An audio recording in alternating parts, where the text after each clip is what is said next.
Mademoiselles, Mesdames, Messieurs, bonjour.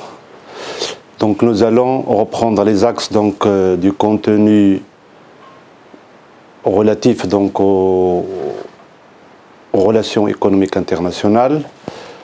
Donc le troisième sous-axe, dans cette quatrième séance, nous allons présenter le contenu du troisième sous-axe, c'est-à-dire les enjeux et les conséquences de la mondialisation de façon générale. Donc nous avons présenté dans la séquence dernière les définitions relatives aux deux concepts de la mondialisation et de la globalisation. Nous avons souligné que la mondialisation, c'est le phénomène caractérisé par l'interdépendance des économies nationales dans un marché mondial. Et nous avons vu également que le terme ou le concept de la mondialisation est beaucoup plus utilisé par les pays francophones, alors que le terme globalisation, que nous avons souligné, qui est une traduction du mot anglais ou anglo-américain globalization, est utilisé beaucoup plus par les pays anglo-saxons. Donc après avoir présenté ces définitions, dans cette séquence 4, nous allons présenter les enjeux et les conséquences de ce phénomène de mondialisation à l'international. Donc pour commencer, le phénomène de mondialisation, nous l'avons déjà souligné dans la dernière séance, a provoqué une désorientation chez les pays et les gouvernements de tous bords pour un certain nombre de raisons. Nous avons déjà souligné dans l'introduction générale de ce module que les relations économiques internationales en tant que branche des relations internationales ont été largement critiquées ou ont fait l'objet de critiques multiples à cause d'un certain nombre de problèmes liés au fait que ces disciplines ou ces relations économiques internationales étaient incapables de prévenir les gouvernements, les responsables étatiques, d'une probable crise. Donc du coup, l'économie mondiale, malgré l'existence de cette spécialité des relations économiques internationales, a connu à maintes reprises des crises économiques de différentes envergures, que ce soit au début des années 2000, la crise asiatique, ou la crise de 2008, ou même la crise économique actuelle, liée à la propagation du coronavirus. Donc, en plus de ces critiques qui ont concerné la discipline de façon générale, il y a pardon, il y a aussi des critiques qui ont concerné le phénomène de mondialisation tout court. Donc, ces critiques sont venues également des différents gouvernements au niveau mondial, que ce soit parfois des pays développés ou des pays en voie de développement, mais aussi de la part de certains décideurs étatiques, pour différentes raisons. Nous allons en exposer quelques-unes. Donc pour ce qui est de cette désorientation, cette perte de l'orientation du pays ou l'orientation économique du pays ou des politiques économiques ou des stratégies mises en place de la part de ces responsables étatiques, à cause de ces raisons. La première, c'est l'impossibilité des pays de se réfugier derrière leurs propres frontières dans la quête illusoire d'une autarcie nationale. Ça, c'est devenu une chose impossible.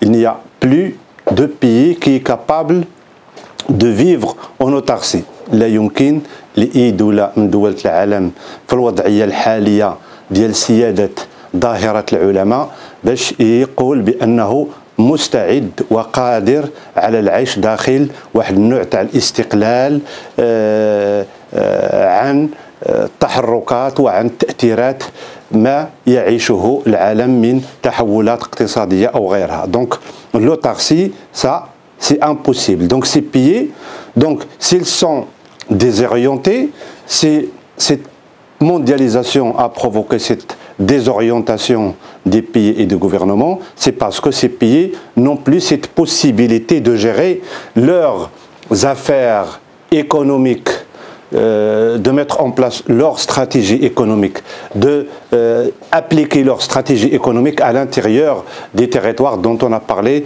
dans l'introduction générale donc, de ce module. Donc cette impossibilité a fait que les pays sont désorientés, ils sont perturbés. Donc ça c'est la raison première, c'est cette impossibilité des pays de se réfugier derrière leurs frontières. Ils sont obligés de s'ouvrir, ils sont obligés de coopérer, ils sont obligés de participer au mouvement et au flux donc, du commerce international. La deuxième raison qui a provoqué donc cette désorientation des gouvernements et des pays, c'est le refus. Le refus de qui? Le refus du gouvernement, le refus des responsables étatiques de soumettre massivement leur politique aux exigences des marchés internationaux. Donc quand on parle du phénomène mondialisation, on parle automatiquement de l'existence d'un certain nombre d'orientations générales dans l'économie mondiale, dans le commerce international. Ces orientations générales et ces stratégies générales sont majoritairement mises en place par des grandes entreprises, donc les firmes multinationales et les firmes transnationales sur lesquelles on va parler dans quelques instants dans une prochaine séquence. Et c'est également ces mouvements, ces orientations générales, cette évolution donc, du commerce mondial et de l'économie mondiale, c'est aussi le résultat des stratégies mises en place par les institutions internationales qui ont un poids économique très important. Je cite à titre d'exemple le Fonds monétaire international ou aussi la Banque mondiale. Donc, la désorientation dont on parle depuis le début de cette séance, la désorientation des pays et du gouvernement, c'est également le résultat de ce refus. Ils refusent de se mettre, les pays, les gouvernements des pays refusent de se mettre leur politique d'une façon massive aux exigences donc, des marchés internationaux. C'est-à-dire quoi? L'obligation de répondre aux besoins et aux attentes de leur opinion publique peut parfois être opposée à ces orientations générales des marchés internationaux. Je cite à titre d'exemple ce que s'est passé pour la Grèce il y a quelques années, donc qui a vécu une crise économique très importante, même s'il se trouvait au sein d'un marché commun européen qui est donc l'Union européenne, mais il a quand même connu une crise économique très importante. Cette crise économique très importante a fait qu'il y a eu obligation d'intervenir de la part des institutions internationales. Donc ces institutions internationales, lorsqu'elles interviennent, donc elles interviennent pour maîtriser par exemple les dépenses publiques. Donc du coup, là, l'offre ou l'octroi du crédit donc, au gouvernement grec a été en quelque sorte lié à cette obligation de maîtriser les dépenses. Donc là, la Grèce s'est retrouvée dans une situation qui n'est pas très confortable. Il y a les attentes donc de l'opinion publique, c'est-à-dire une attente de création d'emplois, une attente de politique économique pour relancer l'économie donc de la Grèce, mais de l'autre côté, il y a ces exigences donc des institutions internationales créditrices qui donnent des crédits ou qui ont proposé donc de donner des crédits, mais les points de vue de ces institutions, il est opposé donc à cette volonté donc de l'union publique donc de création d'emplois, donc de création de richesses, donc tout simplement donc de changement économique. Donc les gouvernements c'est un exemple d'un gouvernement qui s'est retrouvé dans une situation de désorientation parce qu'il est entre deux feux, le feu donc des institutions qui lui proposent des crédits, mais aussi le feu donc d'une union publique qui bouille et qui demande donc la création, l'emploi et un changement économique. Et également, parmi les raisons de cette désorientation donc des gouvernements et des responsables étatiques, c'est la réduction de la marge de manœuvre, de leur marge de manœuvre, c'est-à-dire des décideurs étatiques à différentes échelles. Donc, avant, c'est-à-dire lorsqu'on parlait beaucoup d'une importante économie nationale, à ce moment-là, les influences de l'extérieur, elles sont limitées. Donc, lorsque ces influences, elles sont limitées, donc les décideurs étatiques, ou les décideurs donc, du gouvernement, ont une marge de manœuvre très importante. هامش تاع مناورة جد مهم.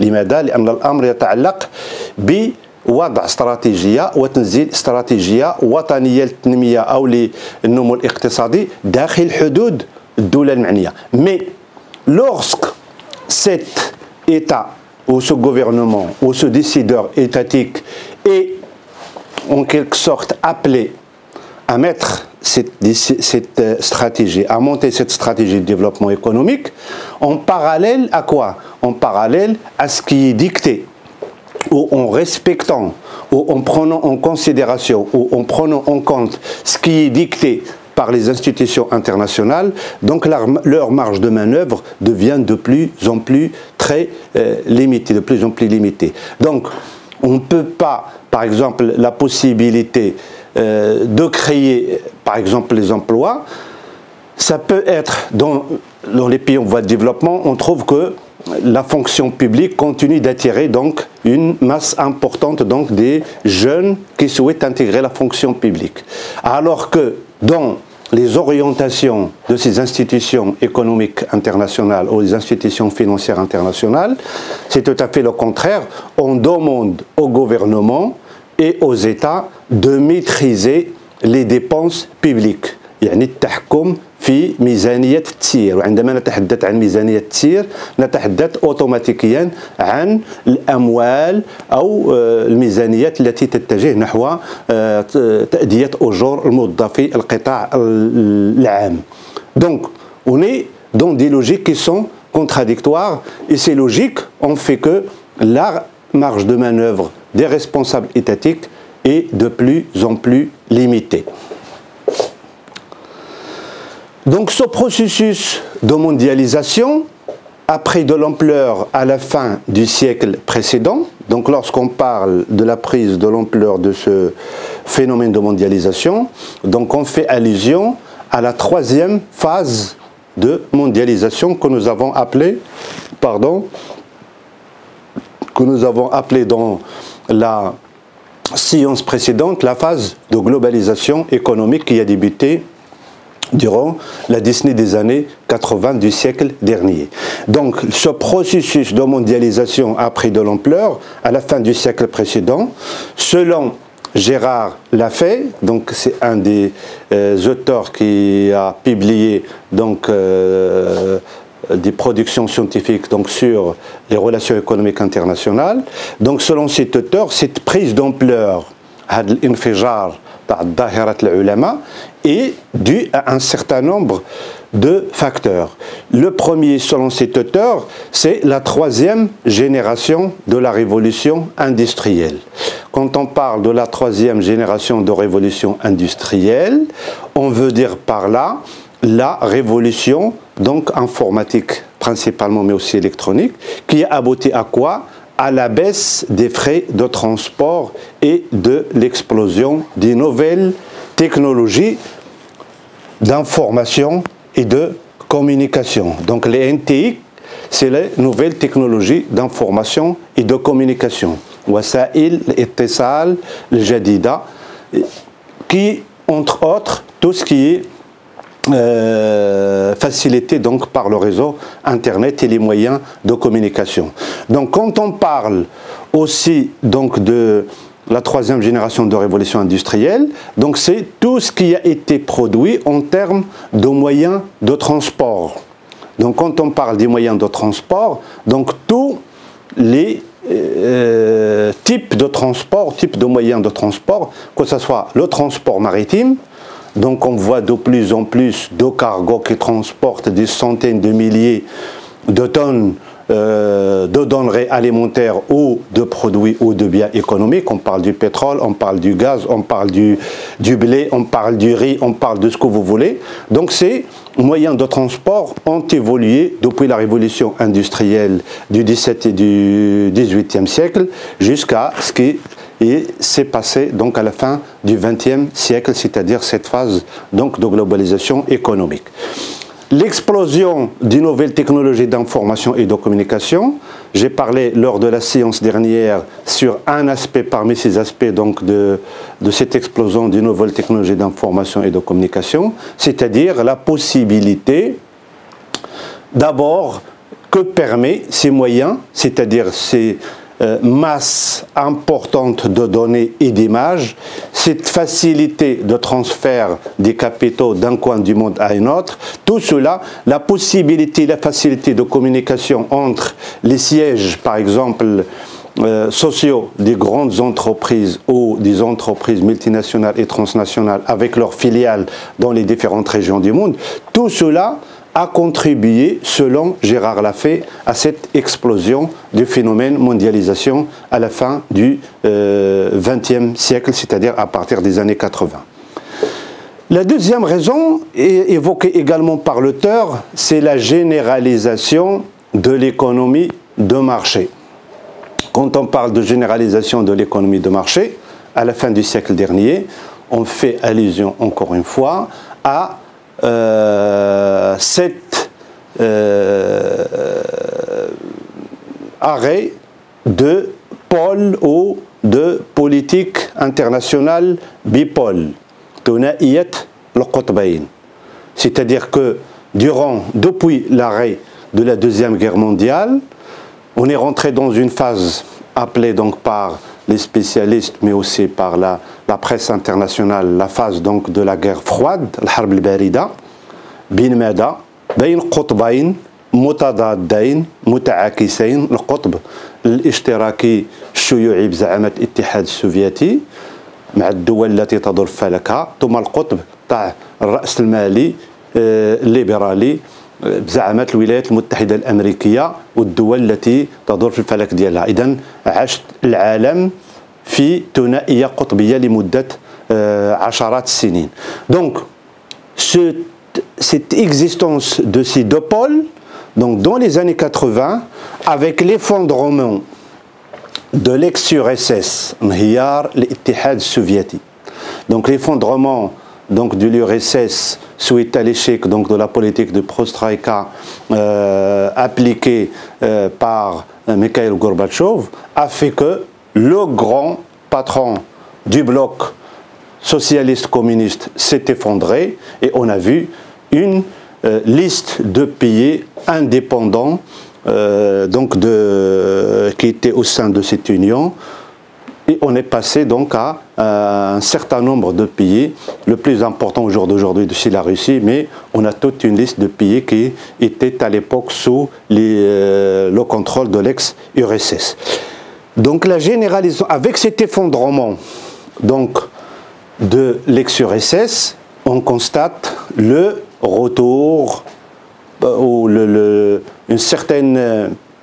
un certain recul donc, de l'influence de l'idéologie socialiste communiste.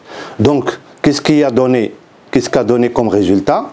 Cela a donné un libéralisme vainqueur. On va en parler un peu plus tard dans une conférence dans l'avenir. Donc, le libéralisme vainqueur veut dire quoi? Veut dire que c'est l'économie de marché qui va être généralisée au fur et à mesure qu'on avance. D'ailleurs, vous l'avez constaté, même en Russie, au jour d'aujourd'hui, on trouve des aspects d'une application d'une économie libérale, même en Chine, des grandes entreprises et ainsi de suite. Donc tout cela a fait que la généralisation de l'économie de marché, suite à l'effondrement donc de l'économie communiste et la prédominance donc du libéralisme. سيطرت الإيديولوجية الليبرالية الرأسمالية على العديد من دول العالم. هذه السيطرة أدت في نهاية المطاف إلى إمكانية أو إلى تسهيل إمكانية التبادل. Donc cette mondialisation, c'est aussi le fruit donc de cette généralisation de l'économie de marché de la part dans le monde, ou son adoption de la part d'une grande partie donc des pays du monde. Donc le phénomène donc a évolué depuis longtemps, comme nous l'avons exposé lors de la séance dernière, mais aussi il a en quelque sorte atteint un niveau très important depuis la fin des années, depuis la fin du siècle dernier, depuis les années 80, c'est-à-dire depuis la phase de globalisation économique. Donc c'est normal à ce qu'il y ait des conséquences donc de ce phénomène.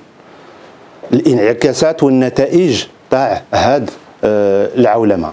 Donc le phénomène mondialisation a eu comme conséquence une accumulation des déséquilibres entre les régions et pays du monde. C'est une chose normale lorsqu'il y a un phénomène qui est mis en place, qui se développe. Donc les pays qui ont été prêts, qui ont les potentialités d'accompagner, qui ont mis en place des stratégies d'accompagnement, ils vont bénéficier donc des résultats et des conséquences économiques de ce phénomène. En revanche, les pays qui n'étaient pas prêts pour ce phénomène, donc qui l'ont pris à la légère, ils vont subir les conséquences négatives de ce phénomène. Du coup, on va constater quoi? Une sorte de déséquilibre qui existait déjà. Et ce déséquilibre, la tawazun بين الدول اللي كان في السابق غادي يزيد كبار. Donc une accumulation des déséquilibres entre les régions et pays du monde. Parmi les conséquences également, une perte de contrôle de la part des autorités publiques. C'est ce que nous avons expliqué tout à l'heure. Quand on parle de perte de contrôle, c'est-à-dire que les pays, les gouvernements, les chefs de gouvernement, les chefs d'État n'ont plus les ficelles, toutes les ficelles du jeu. لم تعد هاد الوسائل تحكم بين أيدي الحكومات أو رؤساء الحكومات بل حتى رؤساء الدول. Donc cette perte de contrôle, c'est ce qui a fait la peur et la désorientation dont on a parlé tout à l'heure. Il y a aussi les crises financières et économiques. Donc automatiquement, le phénomène avance, et derrière ce phénomène de mondialisation, il y a des grands acteurs, et ces acteurs, ils ont un souci unique et majeur et principal, qui est celui du bénéfice économique, du profit économique. Donc les grandes entreprises, les firmes multinationales et les firmes transnationales, lorsqu'ils ont mis en place ces stratégies mondiales dont on a parlé dans la séance dernière, ils ont mis ces stratégies dans l'optique, dans l'objectif donc de gagner de l'argent, donc de continuer à accumuler des richesses donc, et de continuer d'investir. Donc automatiquement, ces entreprises, que ce soit entre elles ou les entreprises, les institutions internationales, entre les groupes d'oppression, les lobbies, tout cela a fait que ces confrontations dans le terrain du marché international, il va donner quoi? Il va donner la possibilité d'éclatement, donc de crise, qu'elle soit à caractère économique ou à caractère financier. Parmi les conséquences également, la montée en puissance des grandes entreprises, c'est normal. Ils sont des acteurs à part entière, ils sont des acteurs importants, ils sont des acteurs influents. Donc j'ai parlé dans la séance dernière du fait que ces grandes entreprises, ces firmes multinationales et ces firmes transnationales disposent, donc ces firmes multinationales, الشركات المتعددة الجنسيات, الشركات المتعددة الجنسيات et les firmes transnationales الشركات العابرة للحدود أو للقارات حسب تعابير مختلف الباحثين. Ils sont des acteurs importants, donc automatiquement, puisque c'est elles qui bénéficient et qui ont contribué à la mise en place donc, de ce phénomène de mondialisation, ils vont continuer à prendre de la puissance et à devenir de plus en plus importants, jusqu'à ce que certains d'entre elles arrivent carrément à influencer des chefs de gouvernement, voire même des chefs d'État, et pour cause, pourquoi? Tout simplement parce que leur poids financier, il peut parfois être beaucoup plus important par rapport au PIB d'un petit pays parmi les pays du tiers-monde. Parmi également les conséquences donc, de cette mondialisation, c'est de plus en plus d'inégalités dans le monde. Je l'ai précisé tout à l'heure, des pays qui sont prêts et qui ont mis en place des stratégies d'accompagnement pour bénéficier des effets de la mondialisation, donc ils vont bénéficier positivement. Donc ils vont tirer des avantages. Ceux qui n'ont pas été prêts, ceux qui n'ont pas mis en place des mesures d'accompagnement, ils vont en quelque sorte avoir les inconvénients du phénomène. Donc, le phénomène, il va contribuer en quelque sorte à déséquilibrer ou à continuer d'approfondir les inégalités qui existent entre les pays du monde, voire même entre les régions du monde.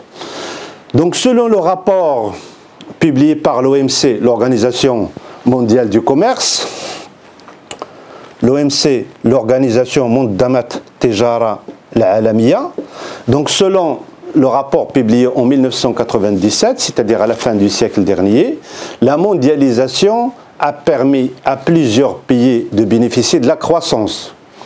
Quel type de pays qui vont bénéficier des fruits de la croissance? Ce sont les pays qui disposent en grande partie de ces grandes entreprises et ces grandes firmes multinationales, ou les pays qui accueillent, qui attirent les investissements de ces grandes entreprises à l'international dans le cadre de ce que nous avons appelé les investissements directs étrangers, que nous avons souligné qu'ils ont explosé durant la deuxième phase de mondialisation, la phase de la transnationalisation.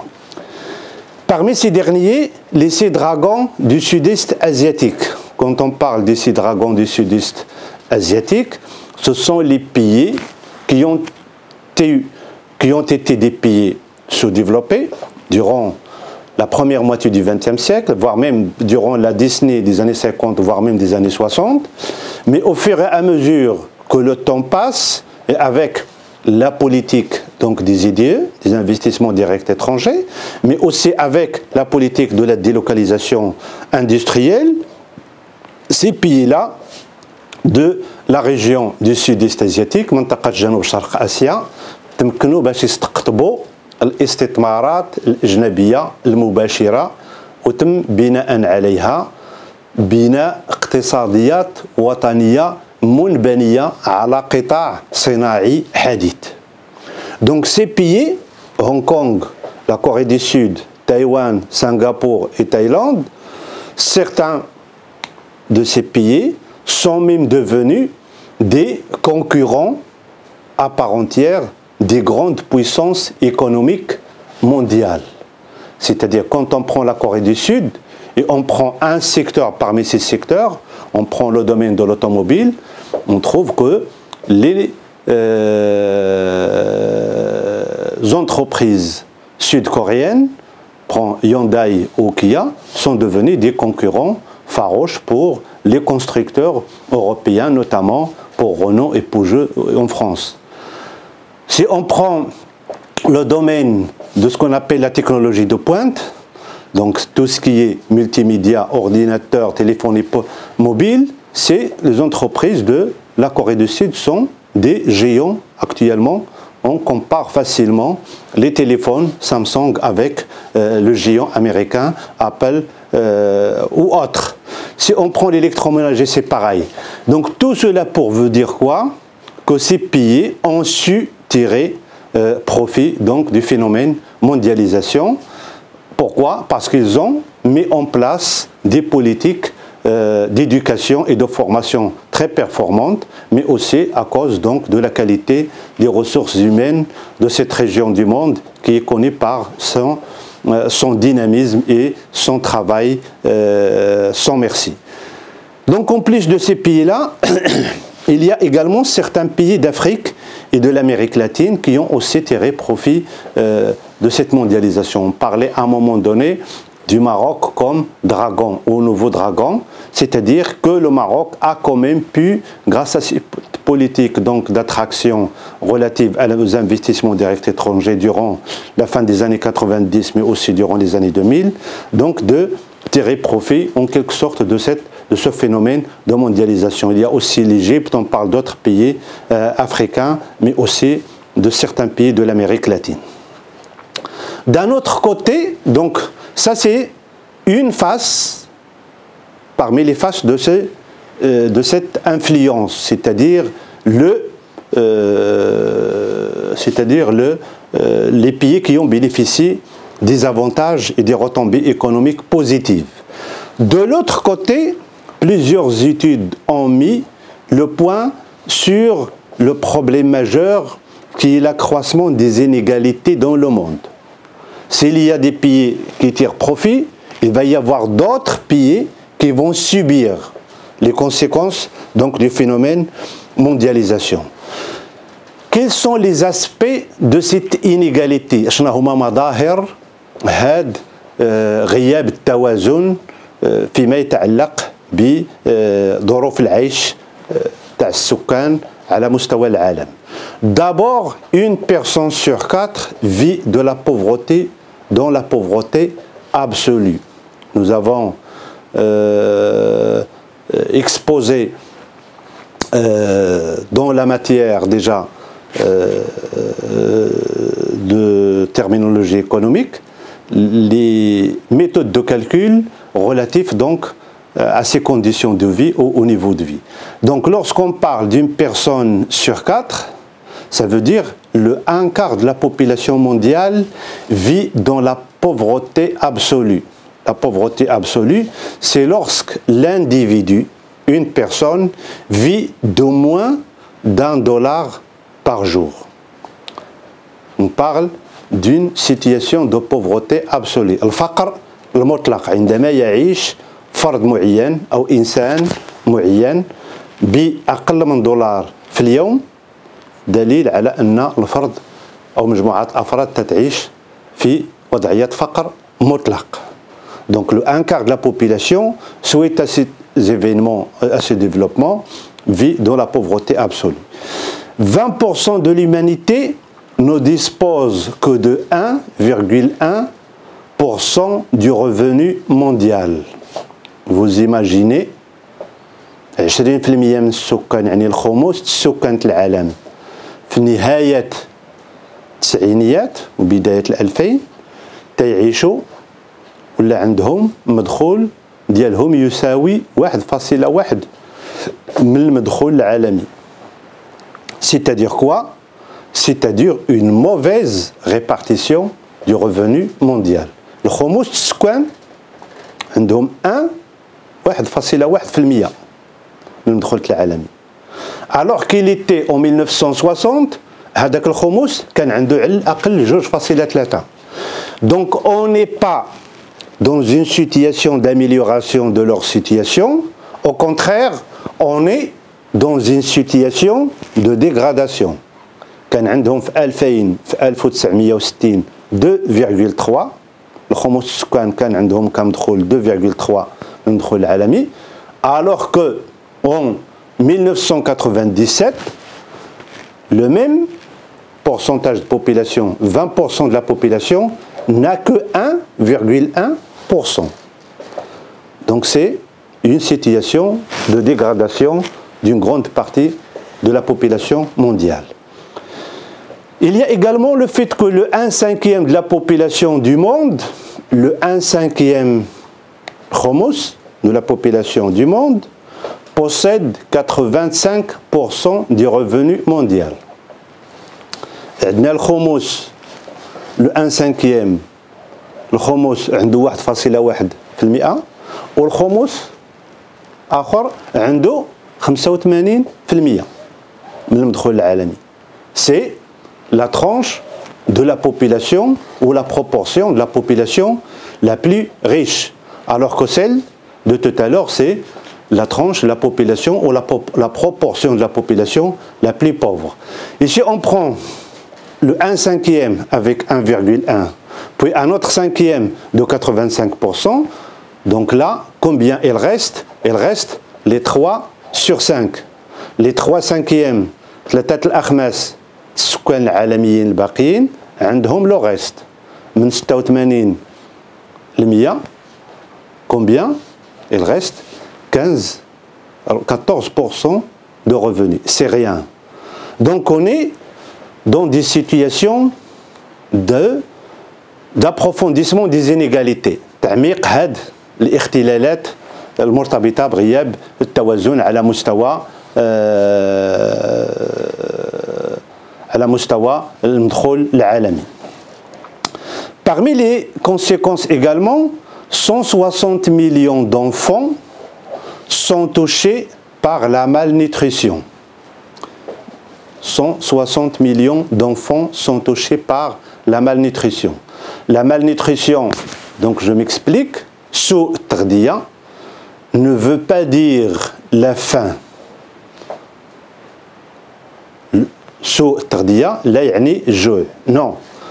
La malnutrition, c'est-à-dire que les enfants mangent à leur faim, ils n'ont pas faim, mais ils mangent d'une façon déséquilibrée. Pourquoi? Tout simplement parce que le corps humain a besoin d'un certain nombre d'éléments pour satisfaire ses besoins, pour répondre aux besoins du corps donc humain, au corps de l'enfant. Et dans cette quantité de kilojoules, on a des lipides, dehniyates, on a des sucreries, sucariates, on a des protéinates, on a ceci, les vitamines, on a cela, ainsi de suite.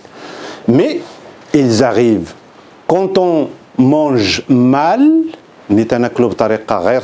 c'est pour ça que ça s'appelle la malnutrition, sous tardiya. Lorsqu'on mange mal, on satisfait notre besoin, mais on ne mange pas équilibré.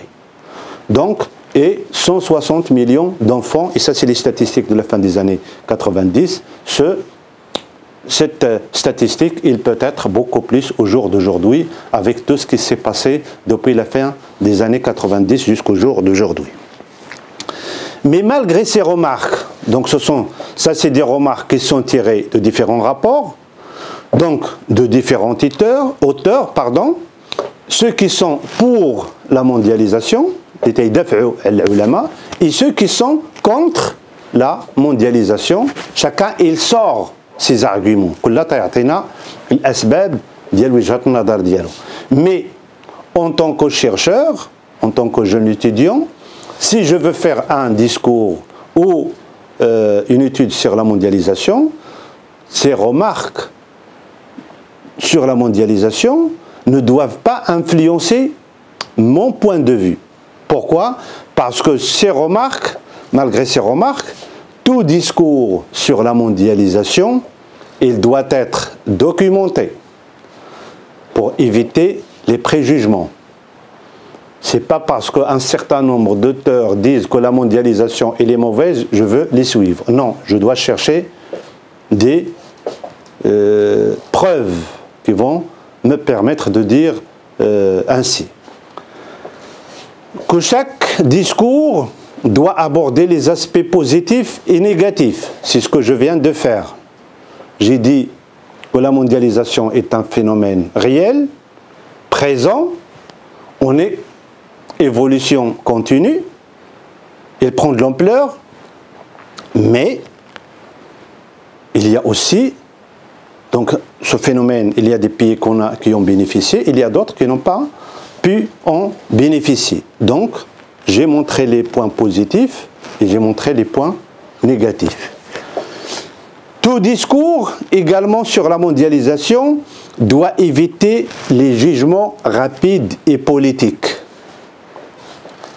Donc les jugements rapides et politiques, c'est-à-dire qu'ils sont enveloppés par une idéologie politique pour dire la mondialisation, c'est le résultat des grandes entreprises internationales, donc qui sont majoritairement des entreprises donc capitalistes libérales.